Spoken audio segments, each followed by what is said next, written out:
Welcome to Faith Talks Wood podcast. I'm Will from Flatwood Works. And I'm Tom from Mountain Valley Maker.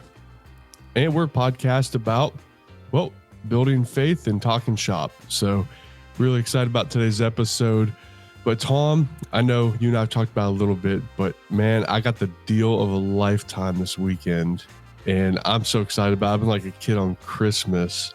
And so I'll tell a quick synopsis. I've been looking for a bandsaw, but I'm cheap. And I'm the kind of guy that I'm either going to find a deal or I'm going to save up about the best, right? That's like it's one or the other.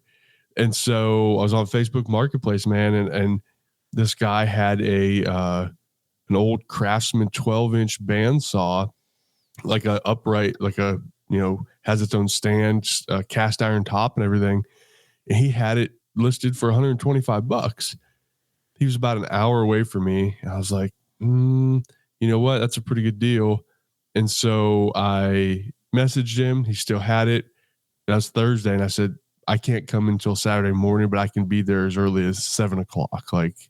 I can be there. He's, well, let's do 9. And so I show up, nicest guy, veteran, really cool guy. And he had this bandsaw. Well, what I didn't realize is he was like Drew Fisher, and his shop is in his basement.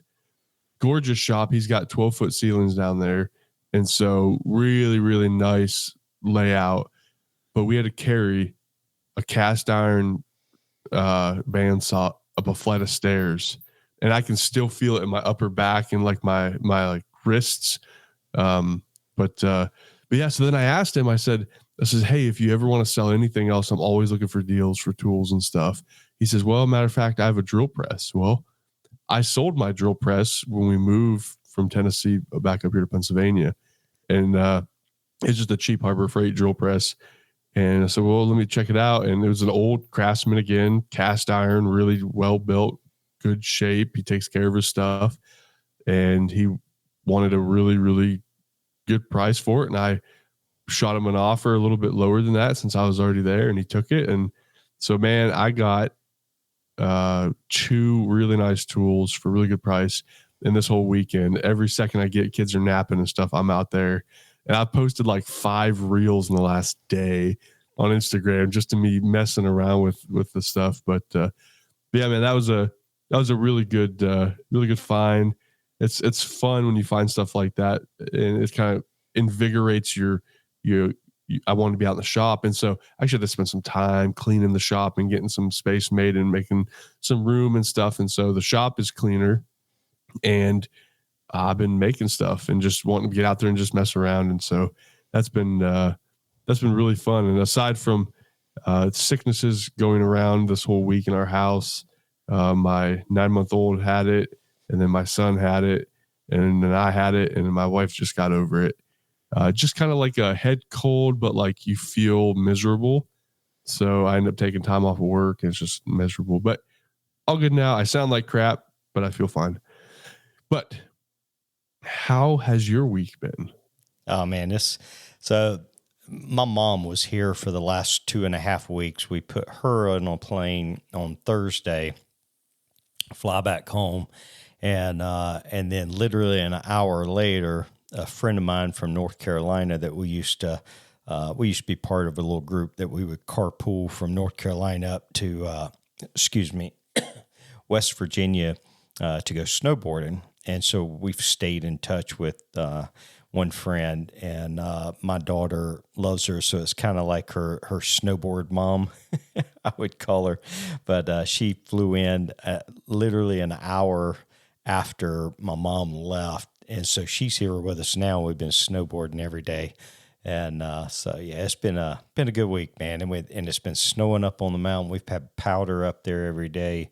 And so it's just been, anytime I go hang out with my daughter on the mountain, it's a good time. So, yep. That's yeah, awesome. I enjoyed seeing those reels you playing with, like a kid in a candy factory, man, with them new tools.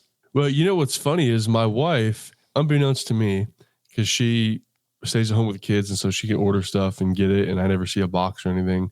She had bought, because she has Instagram, stuff as well. It's a phone clamp that has a bendy thing, and then you can clamp it to anything, any surface that you can find. And so it makes it really easy to get good shots for reels. So like the bandsaw shots and like the shots of me doing the dovetails, I was able to like hook it to a chair and move it really close and bend it and get it just right. And so that's been really fun too, just kind of messing around with that stuff. But yeah, it's been good. But man, we have a special guest on the episode today. I'm super excited about it, and I'm gonna let you go ahead and kind of intro and tell us who we got on the show today. Yeah, man. So, I just started this Instagram journey a few months ago, and one of the very first people that I started following when I hopped on Instagram was Everett Burge, Wave After Wave Artworks. And so, I know this is a podcast about woodworking, and he does own a table saw, but this dude is just an artist, man. Like, he makes everything epoxy, hand paintings, things out of wood, combines them all together, and I'm just fascinated by his artwork. But when I first hopped on Instagram, I started following him, and somehow we connected, and then noticed he was working in some ministries down there where he lives. And we've just gotten to be buddies over the last few months, and really look forward to hearing his testimony. So, Everett, welcome to Faith Talks Wood, man. Tell us a little bit about yourself. Yeah, man, welcome. Man, thank you guys for having me on. It's really an honor to be here. I wanted to start out tonight just by commending both of you guys on what you're doing. By bringing other people on, you're actually acting out a biblical Bible verse here that I want to read. It's Psalms 107:2. It says, "Let the redeemed of the Lord tell their story, those who he redeemed from the hand of the foe."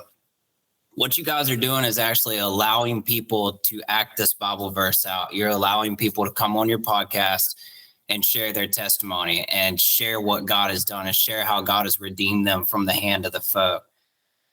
And he definitely has redeemed me from the hand of the enemy. So I own a small woodworking business. I don't even know what category I really fall into, because like you said, I kind of do a little bit of it all.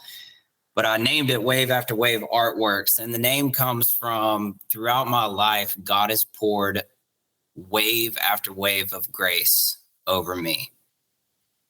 And so I named the business after that, because it's a constant reminder that I wouldn't be here, that I wouldn't be doing what I'm doing if it weren't for the wave after wave of grace that God has poured, grace and mercy that God has poured over my life. So I'm a husband and a father. I love my wife. She has been with me through thick and thin. We've been together for about 10 or 11 years now. And I have a 2-year-old son. And man, 2-year-olds are a handful, but it's so much fun.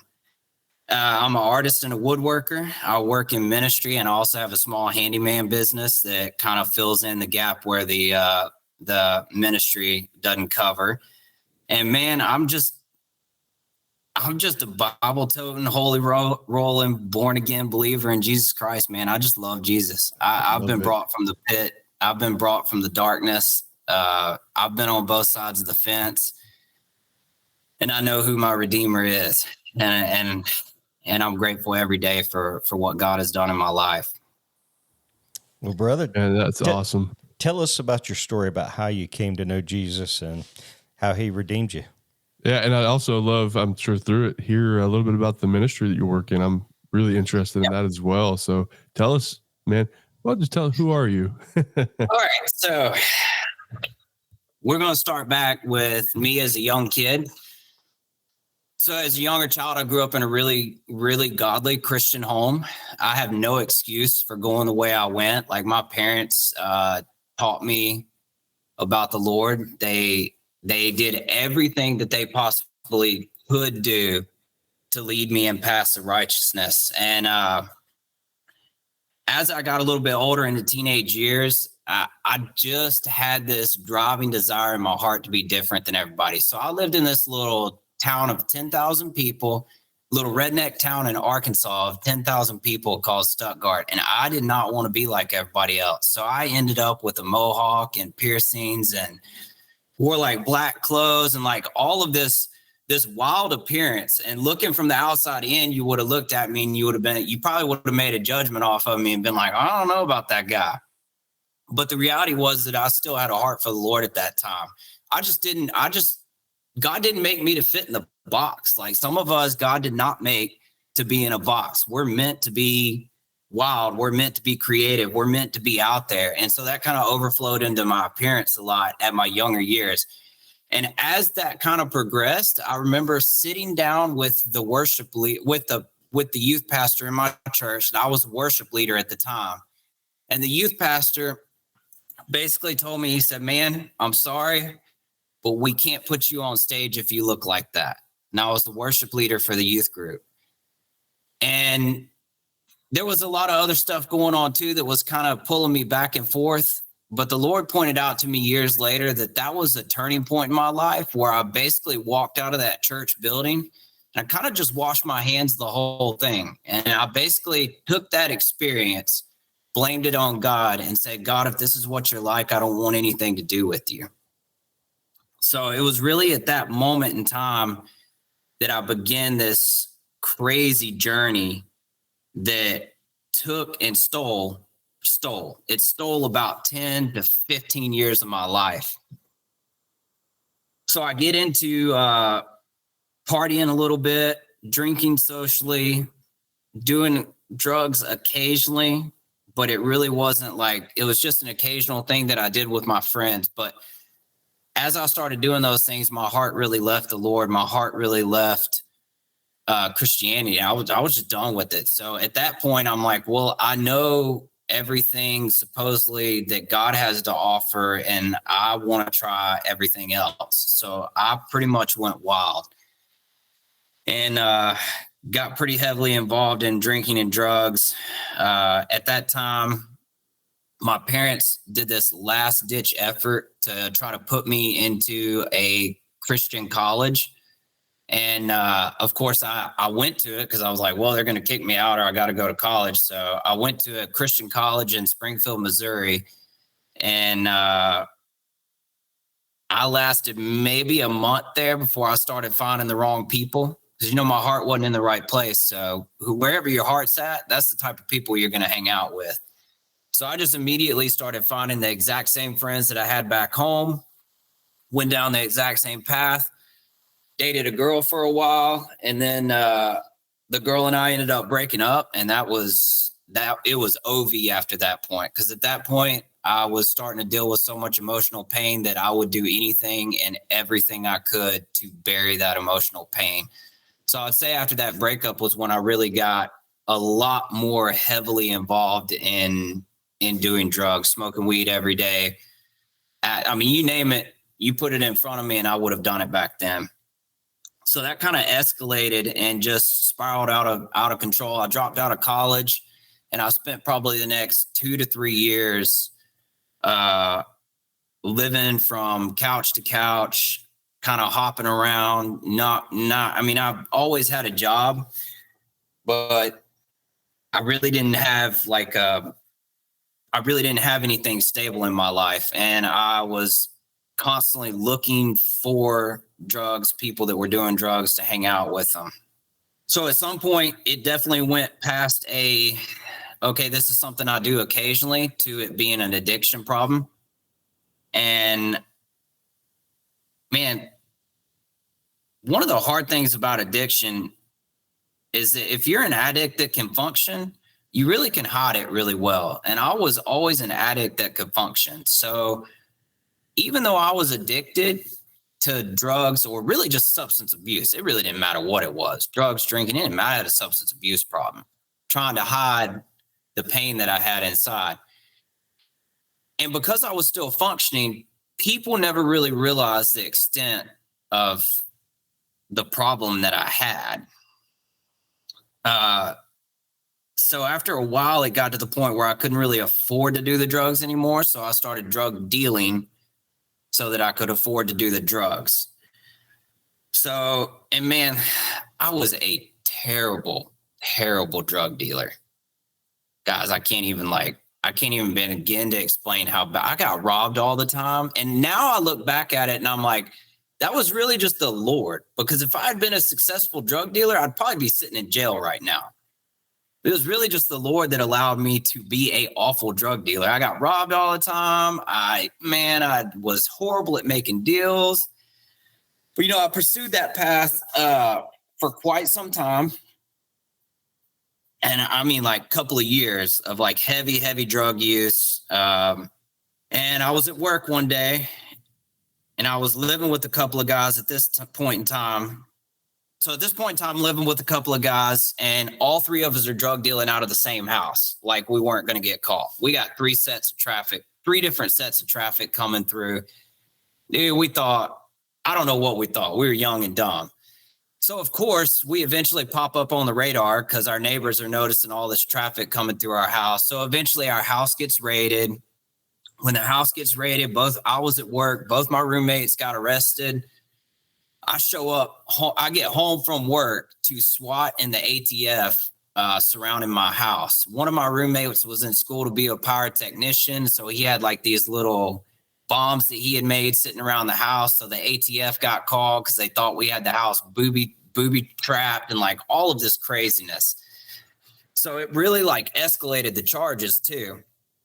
And so we get raided. Couple of weeks go by, we go talk to a lawyer. Sitting in the lawyer's office, my two roommates, they had some money and they had a very wealthy grandmother. So we hire the best lawyer that we could hire in the Midwest. We go sit down in the lawyer's office, and he looks at my two roommates. He said, "I'll take your case and I'll take your case." And he points at me and he says, "I'm not taking your case." So now I'm looking at like, oh man, I'm on my own. Like I'm out here. Like I don't have family that's coming to bail me out. Like I'm done. And we're talking like 3 sheets of drugs, paraphernalia, and things that they had taken out. When they sat me down, whenever they found out I lived there, they told me I was going to face 15 to 20 years in federal prison because we had the bombs with us. So I'm sitting here like in my mind, I'm like, I'm about to do 15, 20 years in prison for drug dealing. And I can remember that being like a really just tore up time in my life. And I would say probably about 3 or 4 months of living like that, living every day thinking that I'm going to prison. After about 3 or 4 months, I had a friend that was really good friends with a lot of the police officers. And she overheard them talking about the raid that went down at our house. And they said during that time, they said, well, there were technically 3 people living there, but 2 of those people were on the lease. One of them wasn't on the lease. And because he wasn't on the lease, we're not going to legally be able to charge him with anything. So you talk about waves of mercy and grace. She came and told me that. And all of a sudden I realized and I heard the voice of the Lord, even in my darkness during that time, I heard the Lord speak to me and he said, this is the one time that I will allow you to slip through the cracks on this. I have made a way for you out of this, but I won't do it again. If you ever turn back to this lifestyle, you will be in jail. And so I took that pretty seriously. And, even in all my darkness, I still believed in God. I just believed he wasn't a good God. And I believed that he didn't want anything to do with us. And I believed that he was definitely not my friend. But, in that moment, I felt the Lord speak to me and tell me, I allowed you to slip through the cracks, but don't do it again. So around that time, I really kind of ebbed off the drugs, which I really just replaced it with drinking. But, I kind of ebbed off the drugs, and there for about another couple of years went by, and the drugs started becoming a big problem again. I actually OD'd one night, took a bunch of Xanax, drank a bottle of Captain Morgan, and then thought it was going to be a good idea to smoke on top of that. And my eyes rolled back in my head, fell out. My friends at the time that I was partying with, they drugged me upstairs and threw me in a bathtub and turned the water on and left me there. I can remember, like, in that moment, I can remember everything being it was dark. I knew that I had my eyes open, but I couldn't see anything. It felt like this incredible weight pressing down on my chest. And it felt like I could hear somebody calling my name, but I couldn't really hear. And I was trying to talk, but I couldn't talk. And my friends just left me there in the bathtub. And I guess eventually I came to and was all right.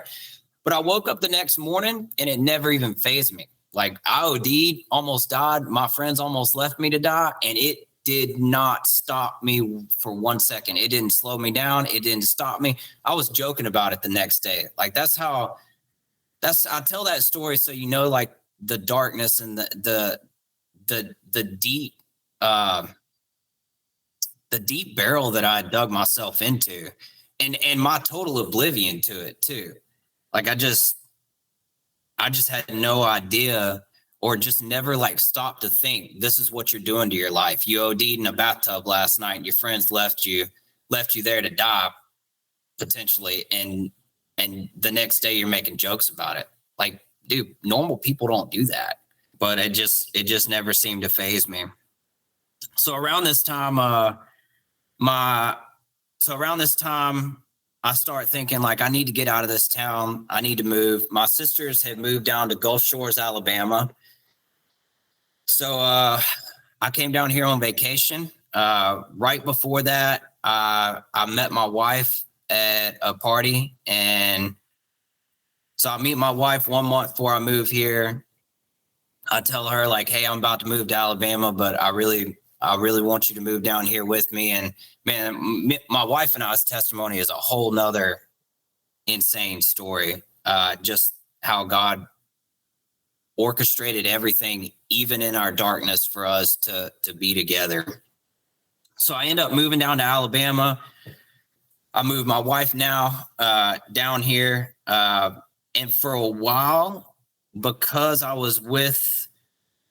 had a girlfriend, everything was going good. She didn't like the drinking. She didn't like the drugs. So when I moved down here, the drugs kind of completely stopped.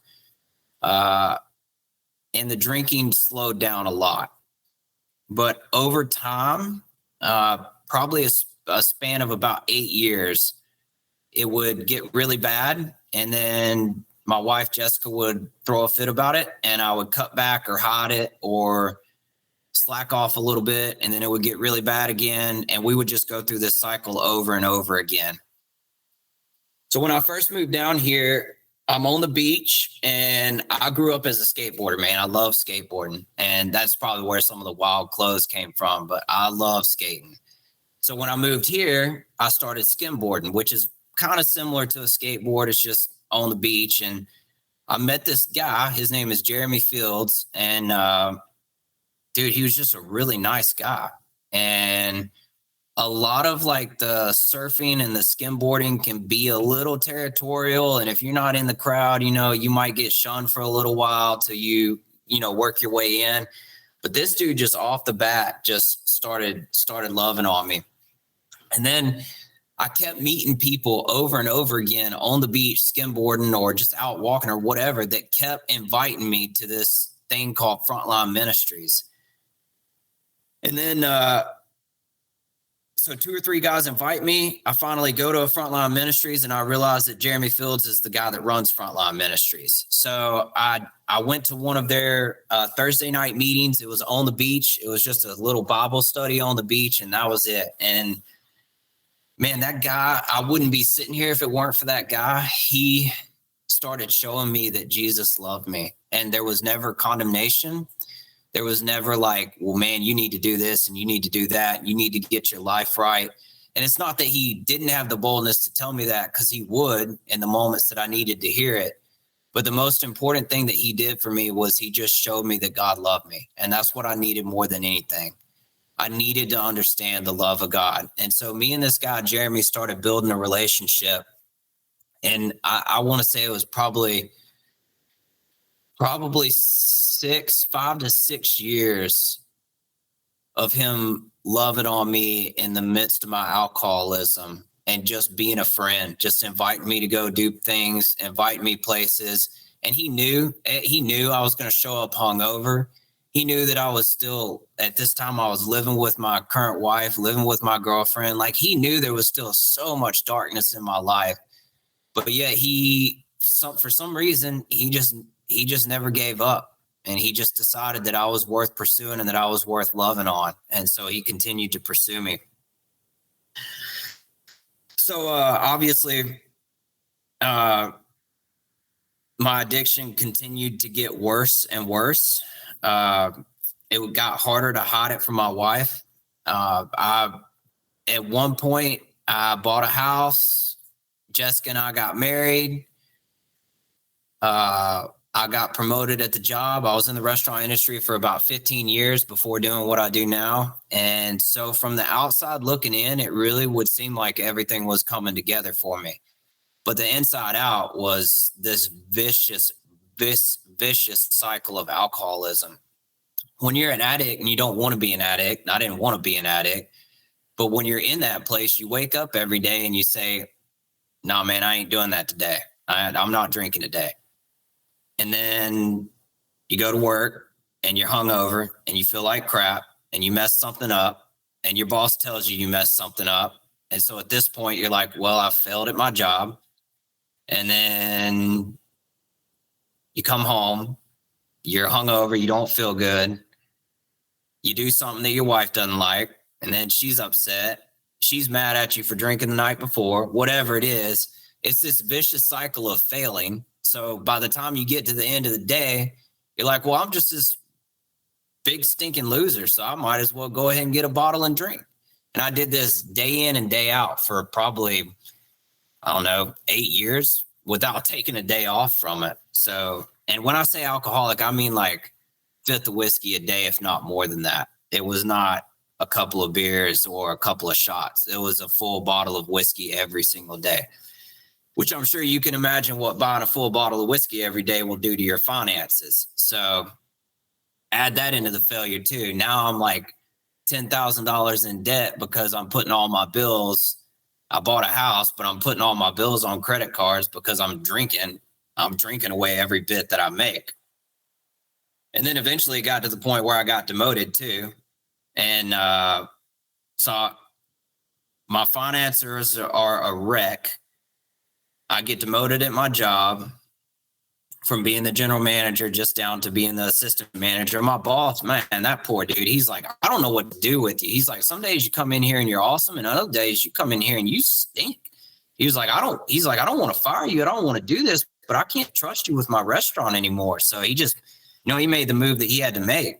And then on top of that, at this point, my wife has put up with about 5 or 6 years of alcoholism. And so she's done. Like, she's past it. So I still remember the night that she came home, and I would hide bottles everywhere because I didn't want her to know that I'd been drunk. So she would get off work at 6. I got off work at 2.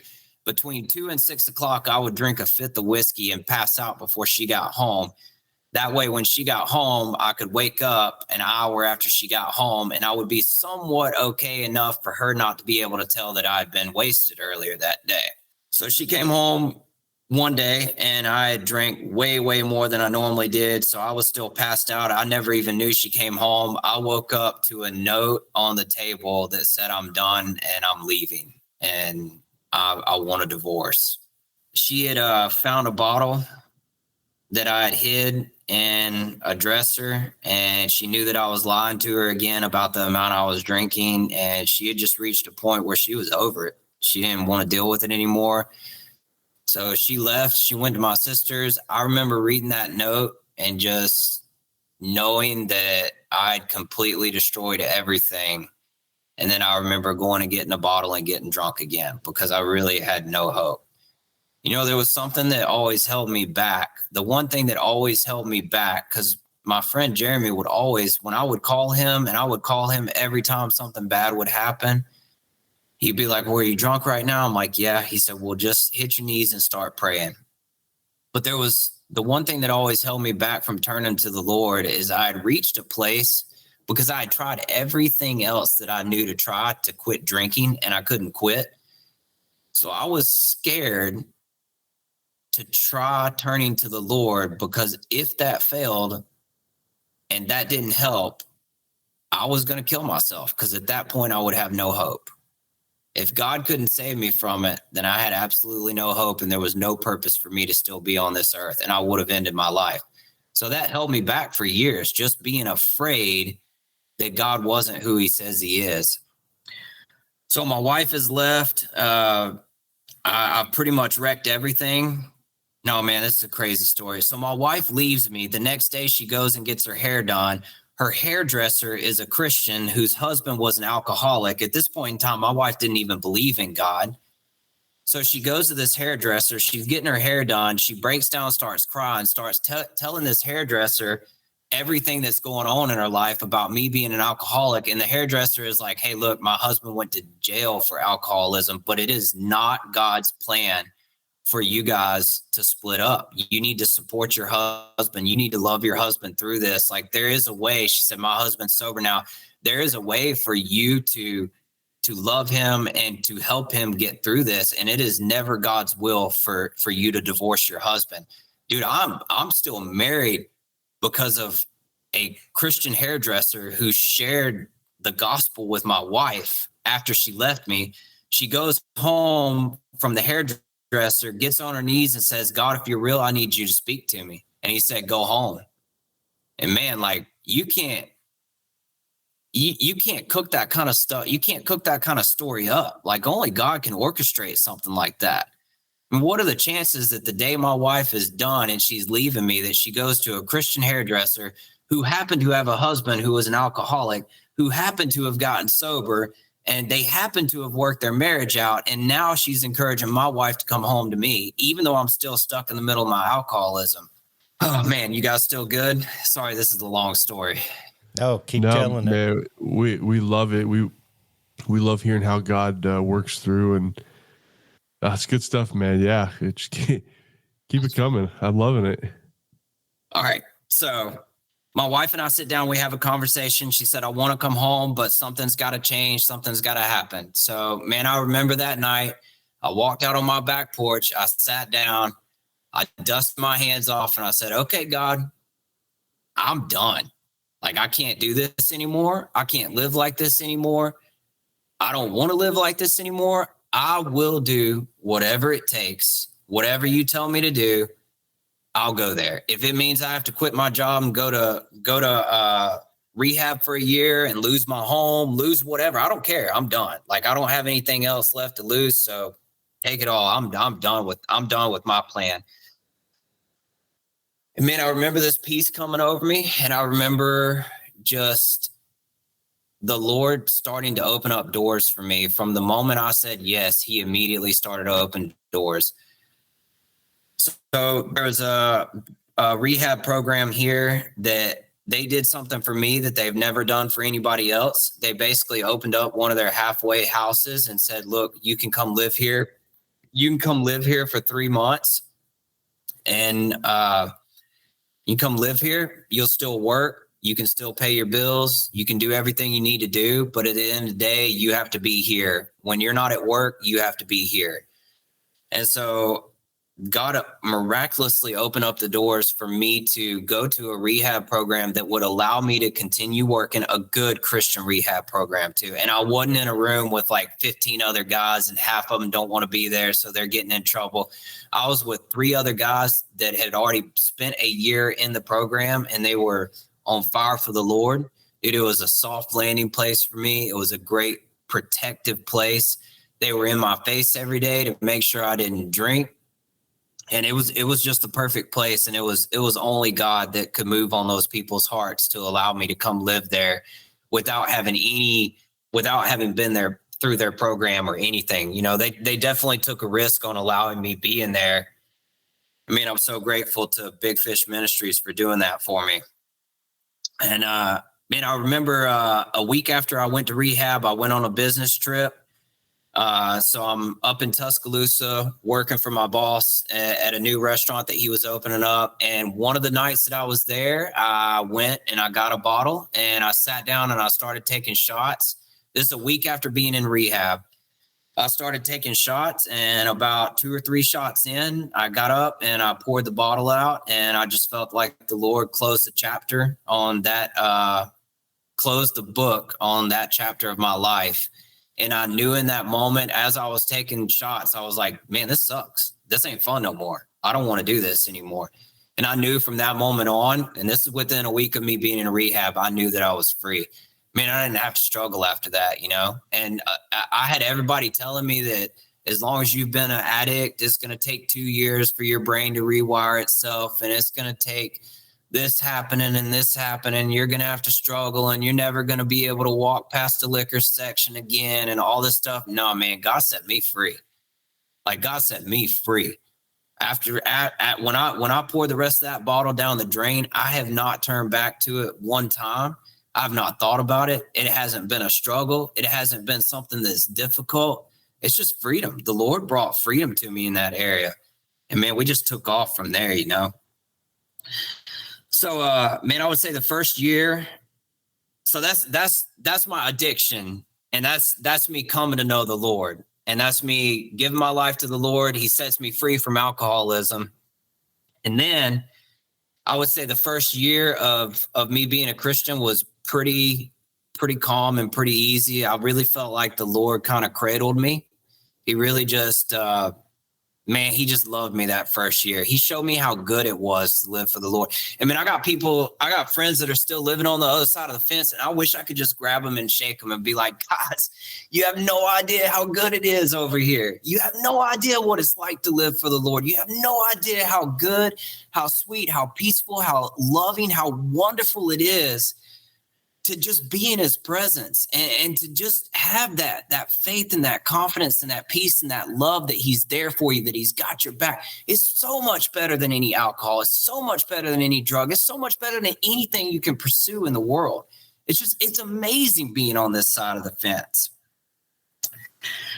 So we go through that first year and I really felt like the Lord cradled me, just protected me, just loved on me. And at this point in time, my wife has had an encounter with the Lord, but she's really not a full believer because she just has seen a lot of hypocrisy growing up, dealt with a lot of things growing up. She wasn't bought into it at all. So me and her take a missions trip to Peru together. The Lord opened up for the doors for us to go to Peru.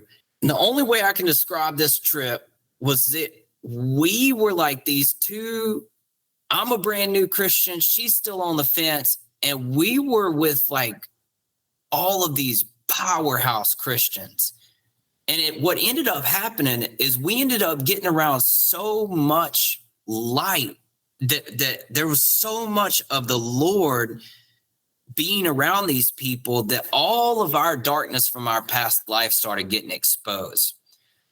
So like my porn addiction, which is, I'm 100% a believer. If you're addicted to porn, you're cheating on your wife. So there was infidelity in my marriage still going on. As a Christian, this is still going on.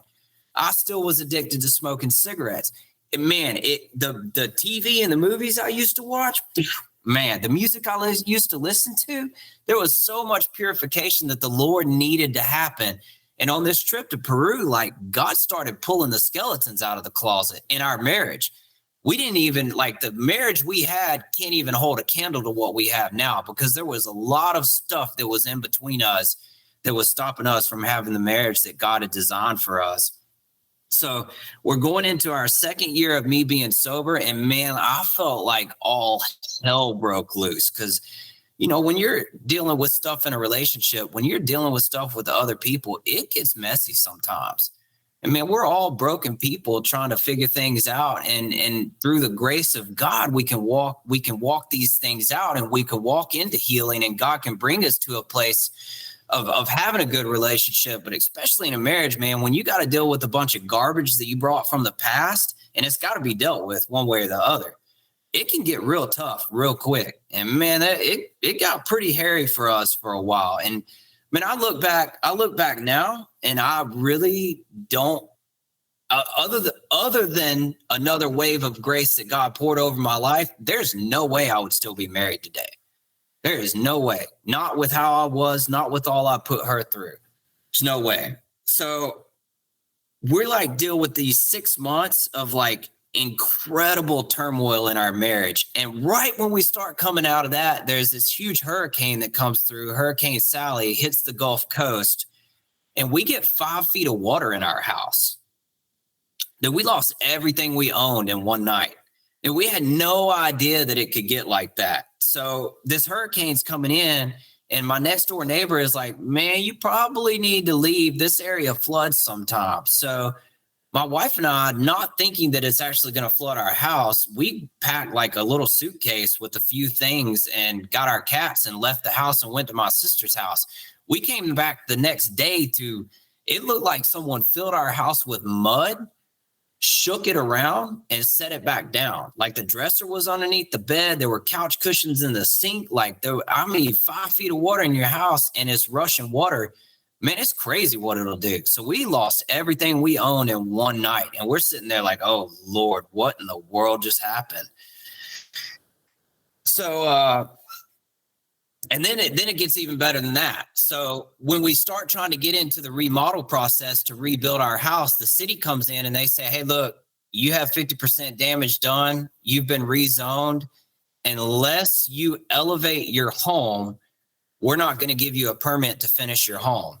What they mean, and I'm in a brick home on a concrete slab. And they're like, well, you got to elevate it. Man, you can't do that. I mean, you can, but it's $200,000 or more. The house wasn't even worth elevating. So now, guys, I'm like back against the wall right now.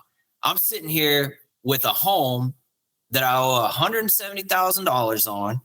The city telling me that I can't remodel it, and homeowners insurance that is not answering the phone call.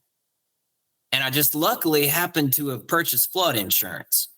That was where the Lord really came through for us, was through the flood insurance. But I'm sitting there with a wife and I are homeless, and we got a home that's destroyed, a city that's telling us we can't rebuild, and we owe $170,000 on it. I'm like, God, I don't know how you're going to work this out, but Lord, if you don't come through, I don't know what we're going to do. And I remember the Lord speaking to me and saying, hey, look, I got this under control. I don't need you to fight it off for this. I need you to sit back and let me fight this battle for you. So, man, long story short, so we ended up having a friend that let us move into their loft. So we're living in their loft. Within a month after our home floods, my wife gets pregnant. So now we're pregnant. We're dealing with all this home stuff going on. We don't have a new home. We're trying to figure out what we're going to do with the old home. So long story short, flood insurance came through. We paid the mortgage off. We went to list the property, and it's just an empty shell of a home because the city say you can't rebuild it. I didn't want to take the risk of rebuilding it. I mean, we probably could have, but they could have come in there and condemned it at any point in time. So I didn't want to take that risk, and I didn't feel like it was the right thing to do. So go to my real estate agent. I'm like, hey, let's put this on the market and just see if anybody's interested in the land. She told me a price. I said, double the price and put it on there. She's like, you're crazy. You'll never sell it for that. So she doubles the price. She lists it. Within 2 days, God sold that piece of property for double the price of what the real estate agent said it would sell for. Absolute freaking miracle, man. And then on top of that, we ended up getting contents coverage on top of our flood insurance. So now what I was in debt for with the home and everything included, God paid that off and then he doubled it. So now I'm sitting with the amount of money that I was in debt from my alcoholism and from all of my bad decisions. Now I'm sitting here and God has doubled that. He's paid off all my debt. And now he's put that same amount of money in my bank account. I'm like, God, how are you kidding me? Like, Lord, only you could do this. And man, I never fought with a single insurance agency person. I sat back and never said a word to him. And the blessings just kept coming and God's provision kept coming. Once again, another wave of grace, a wave of undeserved grace over my life. What the Lord was doing through this is he was preparing to launch us into what we're doing now. You know, you think about Peter and the fishermen out there in the boat, and right before God calls them into ministry and they leave everything they have, he says, cast the net on the other side. And they cast the net on the other side, and it's the biggest catch that they've ever had. So big that it sinks the boat or starts to sink the boat, and they have to call the other boat. And I just feel like the Lord did that for me, man. He said, cast your net on the other side. We cast the net over there. And now we're sitting with the means that we have to step into the calling that God has for our life. Now, I'm not saying there weren't still struggles along the way, because we ended up 9 months pregnant and couldn't find a home, because right after we received our insurance money, home prices doubled in this area, because right about that time was when COVID happened and the economy just went nuts. Look, everybody else experienced COVID differently than we did down here on the Gulf Coast. CNN put that Orange Beach, they were trying to blast us, but they said Orange Beach and Gulf Shores is not closing down. And they were trying to blast us and be like, oh, look at these people staying open. All they did was alert the rest of the United States that we were open for business. So, dude, we just boomed down here during COVID. It was nuts. It was my bosses, the restaurant I was working at, the sales went up like 20%, which is insane. Like normally you have a 3 to 5% price flow in between years. But the housing market also boomed. So everywhere we went to buy a house, somebody was buying it with cash. And we kept getting beat out of house after house after house. And we finally ended up 9 months pregnant. We were putting in offers on everything and anything. We're just like, hey, God, look, we're just going to put the offer in. You open the right door. Lord, we're ready for whatever you got. So 9 months in, we finally signed a lease on a home, the one we're in now. It's got, and man, when we got it, I didn't even understand. Like I literally looked at this house and I was like, God, why in the world are you putting us here? It's a 2-story house. I hate 2 stories. I hate having to haul furniture up and downstairs. I'm not a fan of 2-story houses. But what I didn't understand was that in a 2-story house, you can have a baby upstairs sleeping and you can be downstairs making as much noise as you want to, and they don't wake up. And like literally like the little things the Lord was like planning ahead for us that I didn't even understand when we got this home.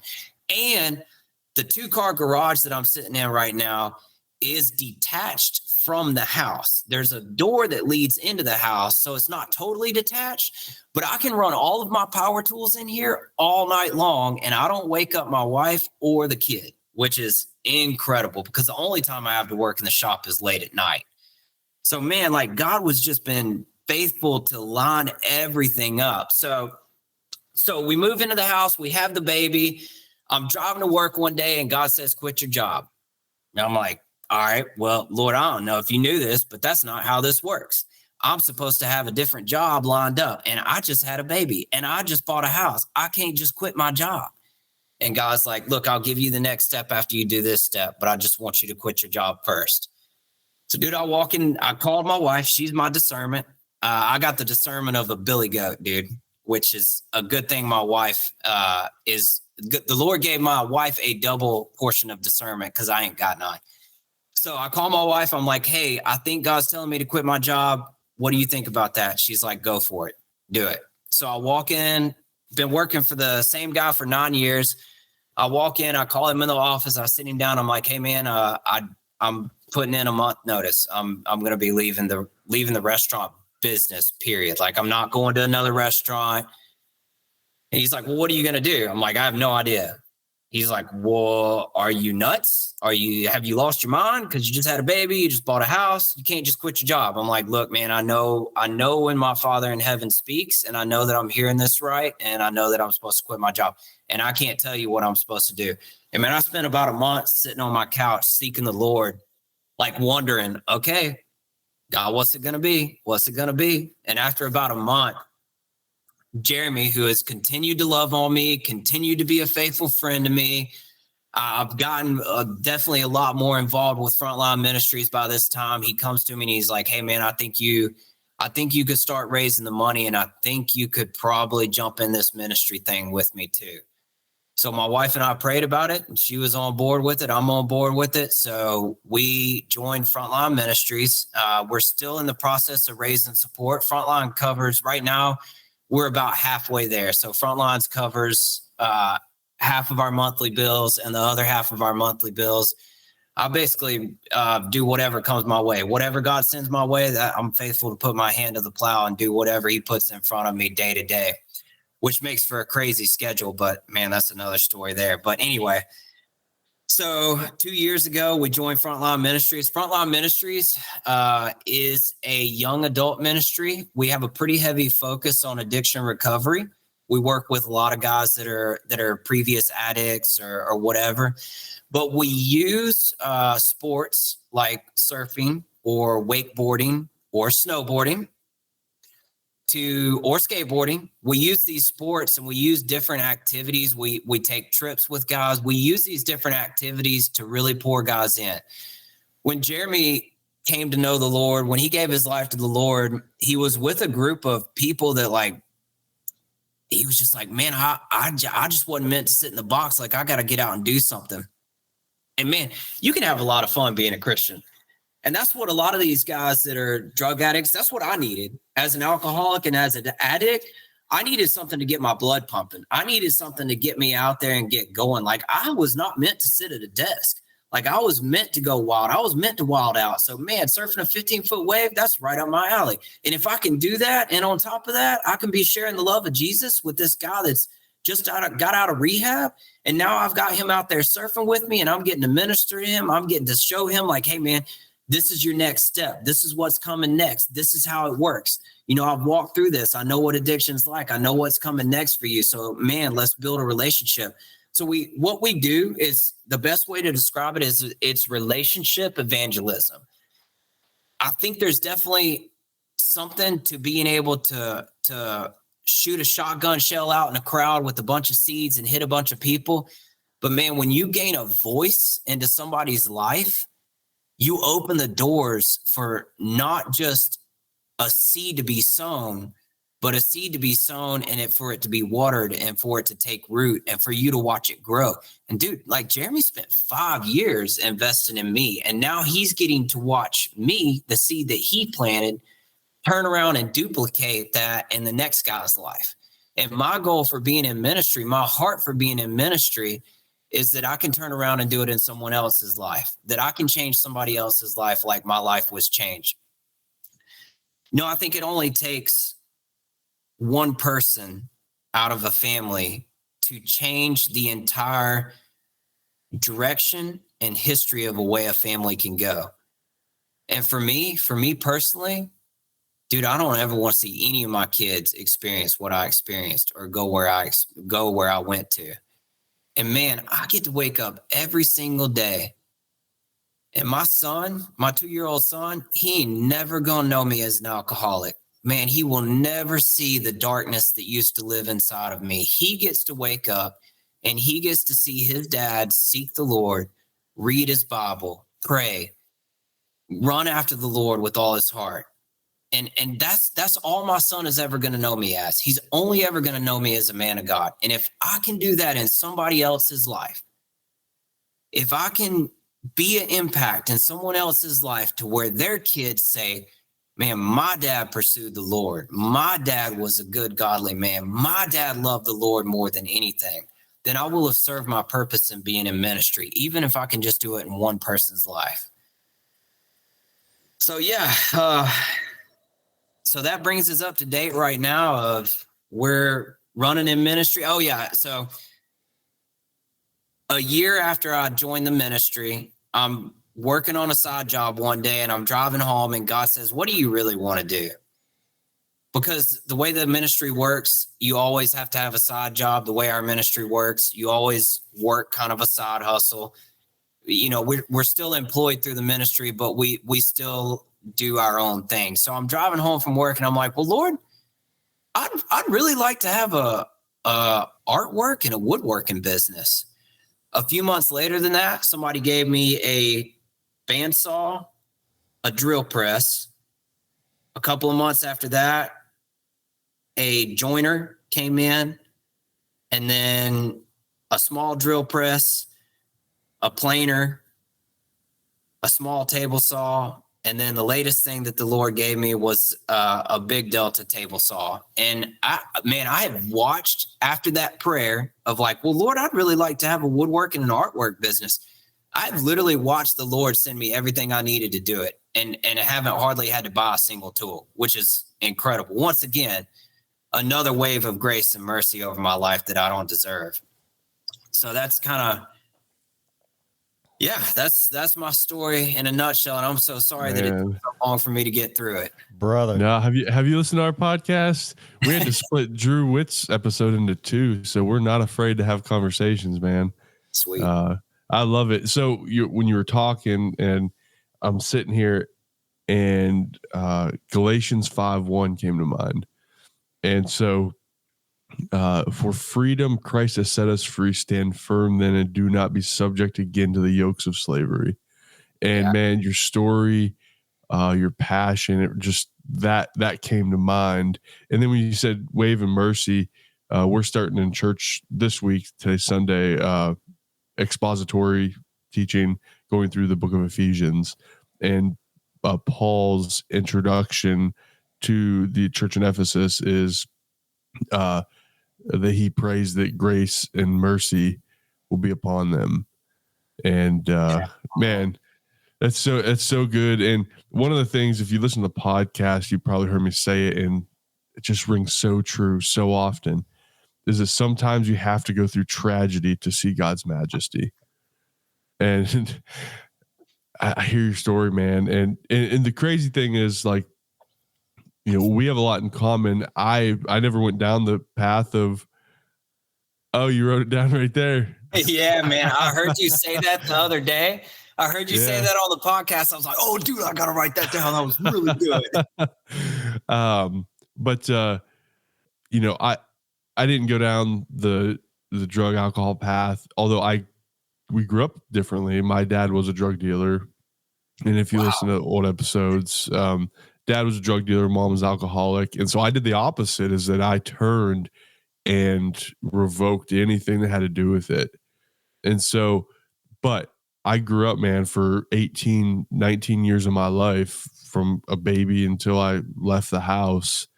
Man, I grew up in that, and I saw that every day. Right. And so it resonates with me because, like you said, you never want your kid to know your past. I never want mine to know what I grew up with. Yeah. And I never want them to experience that either. And so, man, that's so good. It's funny, not funny. Hurricane Sally wrecked our vacation plans. we had plans to go down, and so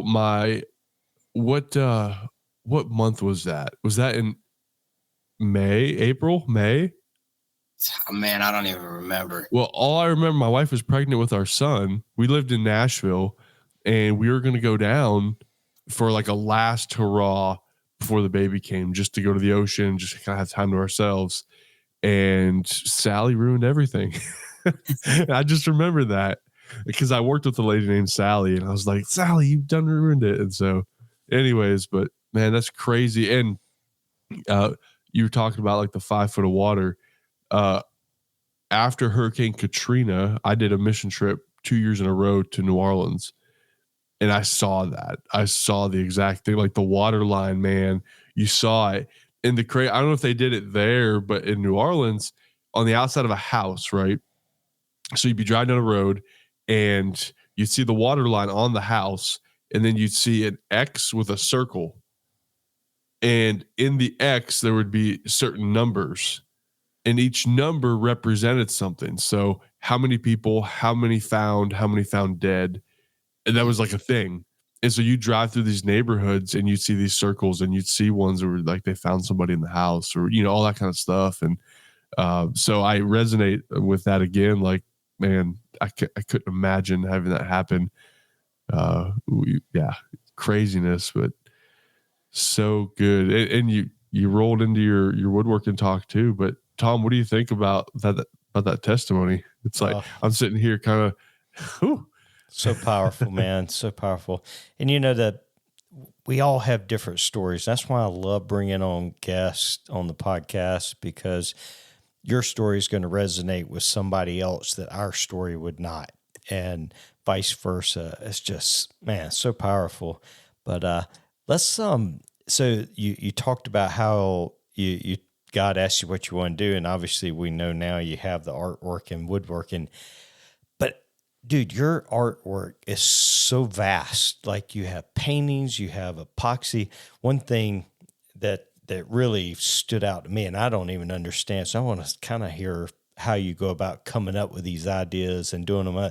But like you make these, I guess like oceanfront scenes with like rock and trees and the water and everything, and they're so realistic. Like how did you get into that? How did that whole process come about? Because I love it, and I love them Well, surfboards you make. Those things are so cool. I was going to ask a question, a preceding question to that. Have you always been artistic? Like, has that always been like your brain has always worked in that kind of way? Or, and then, yeah, how do you get into doing the epoxy, the stuff, man? I don't know. I see it. I'm like, yeah, it's fake. It is AI. That's so good though, man. Yeah, I've always been artistic. It actually runs through my father and my grandfather too, and I think even my great grandfather. Man, my grandfather, and I know that he'd be super proud of me if he was still here. But he is like, there was not a thing that man touched that he could not do. He was a phenomenal wood carver. He was a phenomenal woodworker. He could sit down and paint a picture that would blow your mind. Like, I mean, just there wasn't anything that he picked up that he couldn't do. He tied fishing flies and then hand painted all the fishing flies that were just absolutely amazing. So I think I got it genetically through there. And my dad is also a woodworker. He's definitely a lot more advanced than I am. But yeah, I started out really doing, okay, so here's the thing. I see something on Instagram and I'm like, oh, I can do that. And then a couple of $100 later and a really big headache later, I'm like, well, okay, maybe I can't do that. But some of the stuff, it works. And then what I really like to do is I really like to watch like what different people are doing and then see if I can combine it. So that's how I come up with a lot of my ideas. I'm watching 3 or 4 different people do something and I'm like, okay, now how do I put all of that together where it meshes together? So like that the ones that you're talking about there, Tom, I start with birch board and then I just glue random pieces of cedar or cypress to the birch board. And then I take a power carver and I carve it down and then I paint it. And then I pour epoxy over it and I glue all the little like fuzzy little trees all over it. And the end product comes out where it looks like like you're looking at an aerial view of a landscape. But I just saw somebody else doing that on Instagram. Now I don't know I think they're using like molding paste and stuff like that, but I wanted to build up bigger. That's why I glue the pieces of wood on there and power carve them. But I just started doing that because I saw somebody on Facebook doing it or Instagram doing it. It's so realistic, listen. That's amazing. What kind of power carver are you using? Dude, so the only carver I have, I saw one of those ads on Facebook Marketplace, which I never do this. I never buy stuff from the ads on Facebook, but I saw an ad for one of those discs that you put on a disc that you put on an angle grinder. And I just bought one of the discs and I've been using that. And man, it works great too. I don't even remember what company it is. Cutsaw, maybe? It might be Cutsaw. Yeah, I'm not sure. That I have a couple of Cutsaw discs and I have some of their rasp, and that's what I use. I want to get one of the little like Fordham like hand tools and stuff. Yeah, I've got a cheap. I say Bosch. It's just a little small rotary tool, kind of like a Dremel that you could put.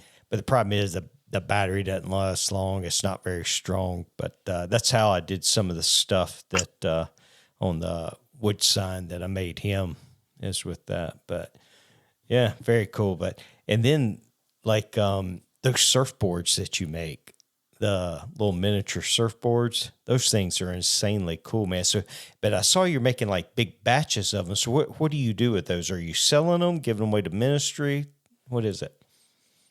So when I first started doing this, when I first started getting into the artwork, I really didn't do any woodworking at all when I first started kind of jumping into this journey, I really was just doing artwork, and I was doing small arts and crafts shows.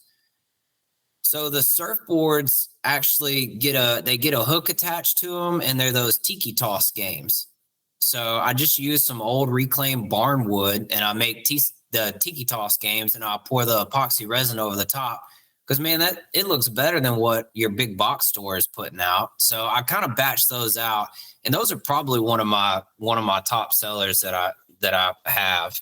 What is tiki toss? Oh man, you gotta come on vacation down here and you'll figure it out. They have them in all the restaurants. It's basically like it's got a hook on it, and you hang it on the wall, and then you hang a string with the circle from your ceiling, and you have to swing the circle and try to catch it on the hook.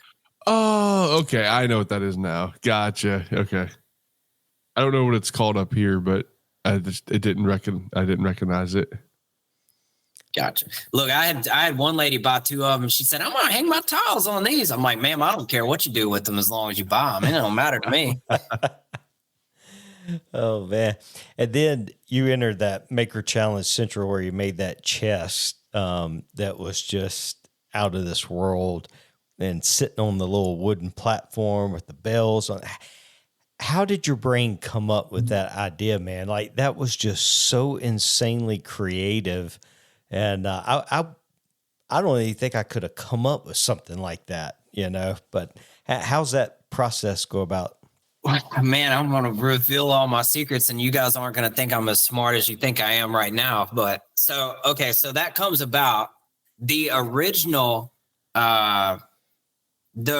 design of it is from a show called Tumbleleaf, and it sits on like an old pirate ship wheel, and it's on a spring, and it actually wiggles back and forth on top of the spring.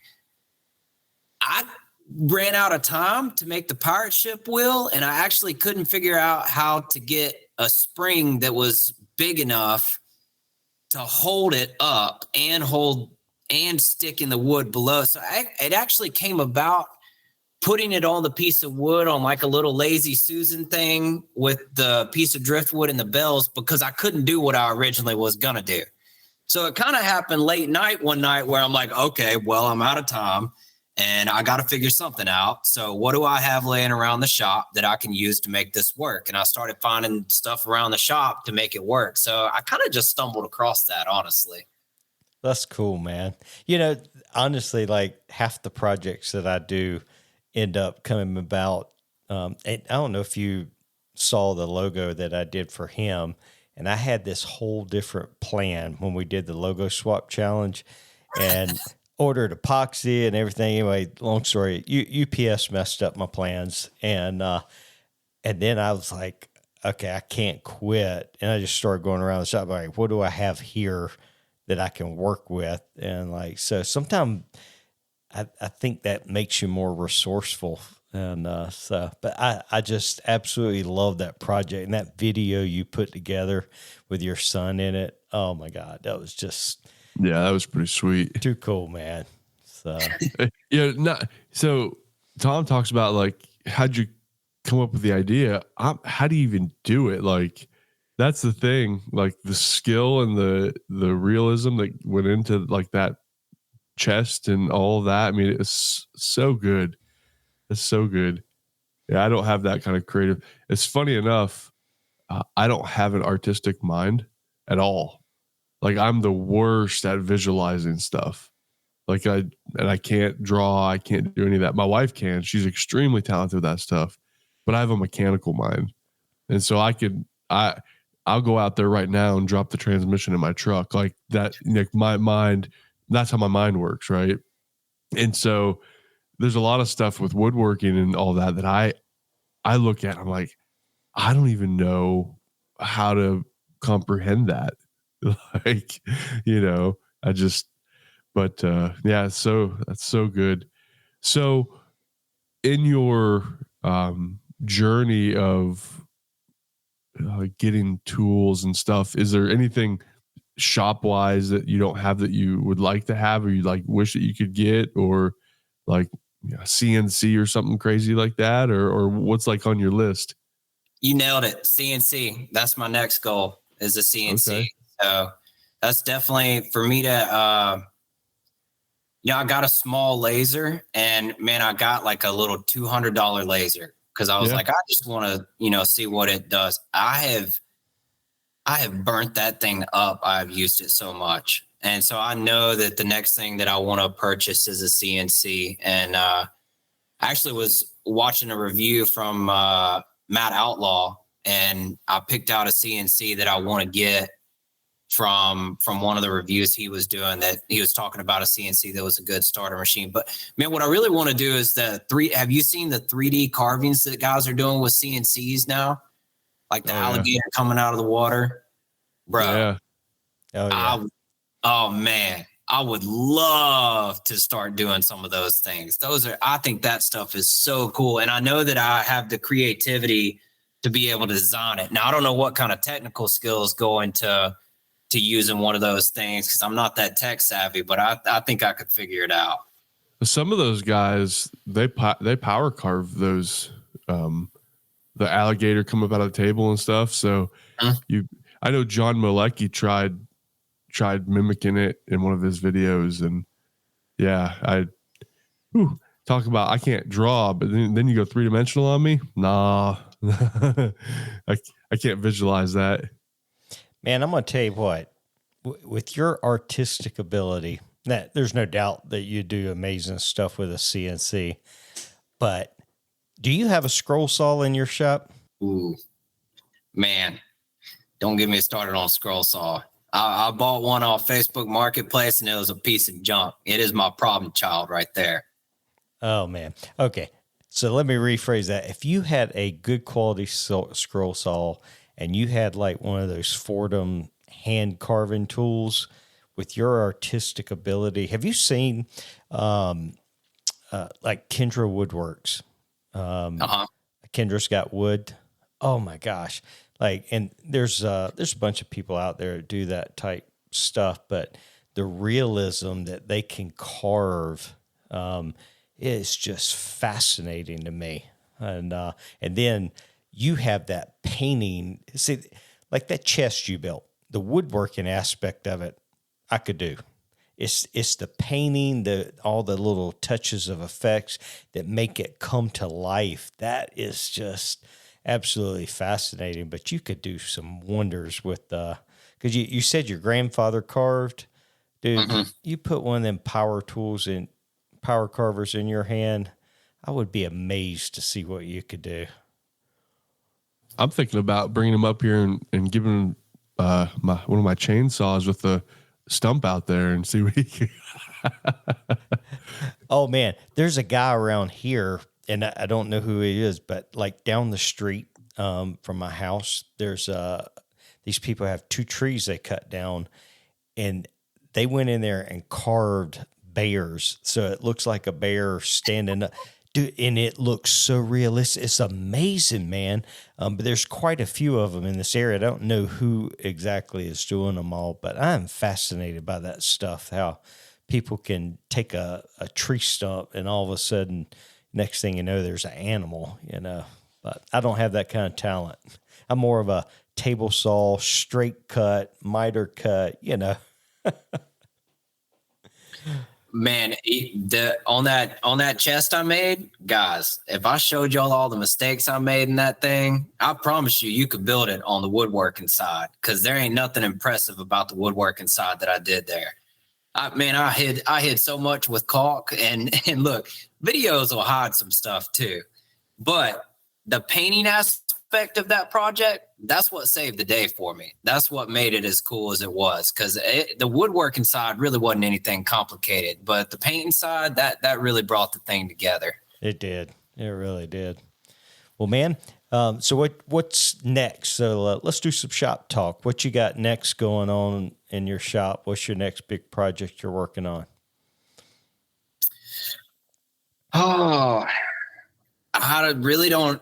I have a few custom orders that have come in for like noodle boards, cutting boards, stuff like that. I really don't have a whole lot going on right now. A couple of months ago, we kind of hit a place of just being overwhelmed with everything going on between the ministry, my side work, trying to do markets, trying to get this woodworking business going. It kind of just hit a place of like, man, I am stretched way too thin and I'm not doing this to my family. Man, when I left the restaurant industry, the reason I did that was to be at home more, because I didn't want every weekend for me to be gone all the time. So if I'm doing markets every weekend and I'm working all day and then I'm spending all night long out in the shop, it just wasn't really functional for us. So about 3 months ago, I pulled back from doing markets and from spending as much time in the shop. So I've kind of taken a season of really just focusing more on family and on making sure the bills get paid and on the ministry. We're not, let's see, tomorrow I'm flying out to Costa Rica. We're going on a missions trip down to Costa Rica. So we're flying out tomorrow to head down to Costa Rica for a week. We do a yearly missions trip down there where we go down there and we basically do the same thing there that we do here. We go do what we enjoy doing and we love on people everywhere we go. Like, man, we'll probably pray for 10 people by the time we get through the airport. And then everywhere we go, the parking lot down there while we're surfing.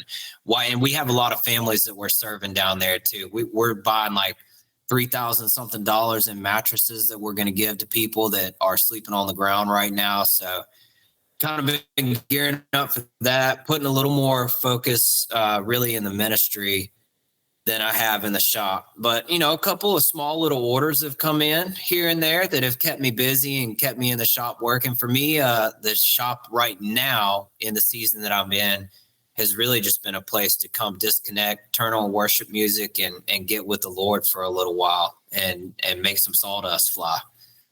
Well, that's the best investment you're going to make is that time with your family. And, you've heard me on the podcast. I've talked about it. Like, I work a lot. I 45-minute commute each way, and I don't get as much shop time as I used to, and I'm okay with that because I played hide and seek with my son for 45 minutes earlier. Matt, I'll never get that back, right? And so is the investment you're making now is way better, and we get to a point where Tom's at and kids are in college and you can spend more time in the shop. And so we just have to look forward towards that. Right. But, man, that's good. So you said something that triggered something, a question in me. He said, turn on some worship music. What's your favorite? Like, worship music? What are you listening to? What's your go-to? Is it just like Air One or something? Or you have like a, Elevation, Hillsong, Beth, like, what are you listening to? Oh man, I'm a drummer, and so I've been playing worship music for 20 years, and so I'm always like, "Oh, what are you listening to?" Have you heard that new song? You Saved Me. I can't even remember who it's by. I don't know, man. Like I have a play. Like for like 6 months, I'll put it on a station and I'll listen to a station. And as I hear songs that I like, I just add them to a playlist, and then I'll listen to that playlist for about a year. And man, I get a list of the songs that I like, and then I'm just playing that. Yeah, I'm with you. Yeah, I do the same thing. Will, one of the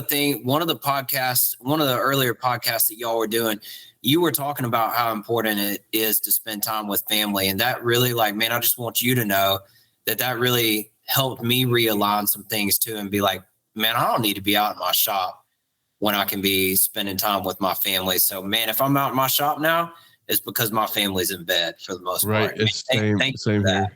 Yeah. Well, it's something that I realized. I don't even know. It's just one of those things that kind of just natural, like the Lord kind of, just put that burden on me is like, hey, look, and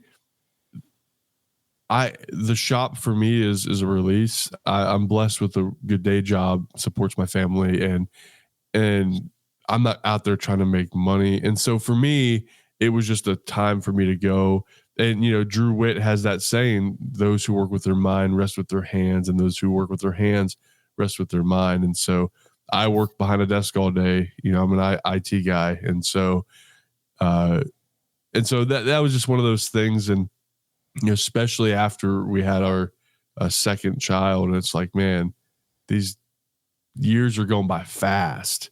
And so, but man, I'm glad that I was able to speak to you and that you can take that to heart. And, it's a sacrifice that we make now, but that time that we're going to spend, especially the way the world's going and the craziness that's happening, you can never replace that. And so, man, that's good stuff. What you got going on in your shop, Will? I got a new bandsaw and a drill press, and so I've just been playing right now. And I will say this: the dust collection on a bandsaw is phenomenal. I've never had a bandsaw. Well, I had a cheap one that didn't have dust collection on it, but mine has two. There's a small one that goes right up underneath the table, and then there's one that just the 4-inch for the dust collector. I don't have one on the small one, but I tell you what, there ain't hardly a bit of dust. Like if you watch those reels that I've been making, that's with the dust collection on, and yeah, so I've been liking that. That's been kind of fun, just messing with that. The next thing, we have this isn't really shop, but this woodworking in a sense. We have a sunroom on the back of our house as an addition to the house at some point, like people that owned it before us. And there was a hot tub in there, and we got rid of the hot tub this past weekend, finally. Ripped the hot tub out. And basically what the whole sunroom is glass sliding doors. And they're old. The seals have broke on them. And so to get the hot tub out, I had to tear out one of the doors to be able to get the hot tub out. And so what I did, instead of putting the door back in, I just framed it in and put sheathing on the outside. And so that's on one half of the sunroom. So my plan this coming weekend is to get where the hot tub was and get that side done so we can move things over to there. My wife's going to have her glass area. She's going to move her glass area back into there and give me my shop back, which I enjoy having her in the shop. It's not a big deal, but where the hot tub was, they had a ceiling fan. It's perfect for doing stained glass stuff because when you're soldering and stuff, she'd kick that ceiling fan on and it'll pull the fumes up and stuff. So that's kind of a really neat thing that's going to work out there. So I'll be working on that. Aside from that, I can't work on my next project until I get that done because my next project is a glass storage for my wife. And so I need to build that, but I can't build it until I have that done so I can get dimensions and figure things out. And so it's kind of just that. I tried making hand cut dovetails. And so that's what my reels have been, just messing around with that. And I did some other random stuff, but I will say this. They're harder than I thought. I hand cut these dovetails. So cutting the tails, right? Turned out perfect. Like no problems at all. I got those things dialed. Transferring those to the neck, to the pin board. And I used a marking knife to mark them out. And I cut, man, they look like a third grader cut them, I swear. I'll have to send you guys pictures of them. I don't even know. I may post it on Instagram, but it's just like, oh man, it's bad. And so I just been messing with that, just challenging myself to try something new and figuring that out. But yeah, not too much more in the shop. I do have Willie's wood honey that I have to get rolling on. Yeah. And so one of the things is I got to build my website and get that going. And so I've been working on that and starting to get some more stock built up because I made like 30 jars. And then I sent jars to a bunch of people. I sent some to Tom to you, Everett.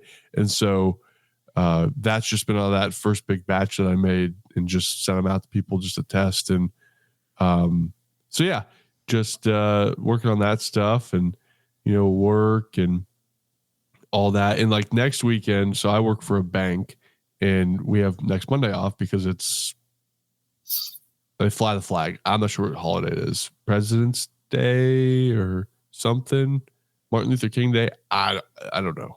Anyways, that's coming up next Monday. And so I'll have an extra day that I can work out and get the sunroom going and all that. And so hopefully I get that done sooner than later so that I can get in the shop and start making my wife's glass storage. But yeah, that's about it.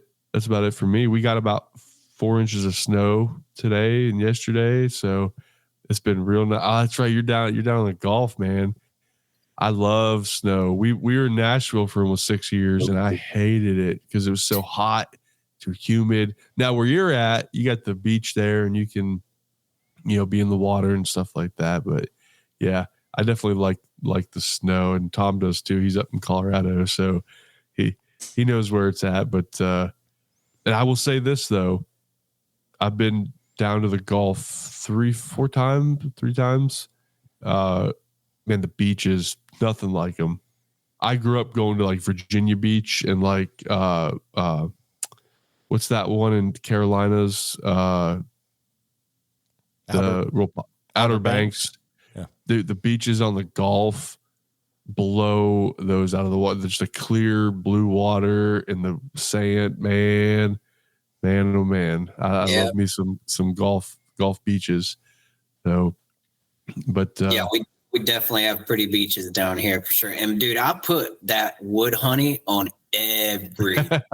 Bro, it smells so good. Like, okay, so I'm used to working with like epoxies and heavy varnishes. And that stuff stinks and gives you a headache.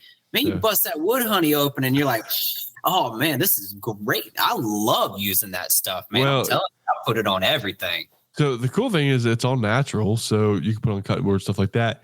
But isn't Jason over at Wild Chicken? I sent him some, and he shot me a text. He's like, "Dude, I want to put this stuff on my beard," and I'm like, "Technically, you probably could." I said, "I don't know if I'd recommend that," but he's like, "It smells so good." And you know what's even crazier is when I'm cooking it in the shop. We have an attached garage, dude. The whole house smells like that. Oh, so imagine that smell, just the aroma. Yes, sir. And so, I've been messing with this for almost 2 years.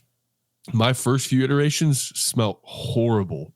Like my wife, she did one of these to me. She's get out of the house, like, take that out of here. Right. And now it's really strong, but she doesn't mind it as much because it smells so good. But I appreciate that.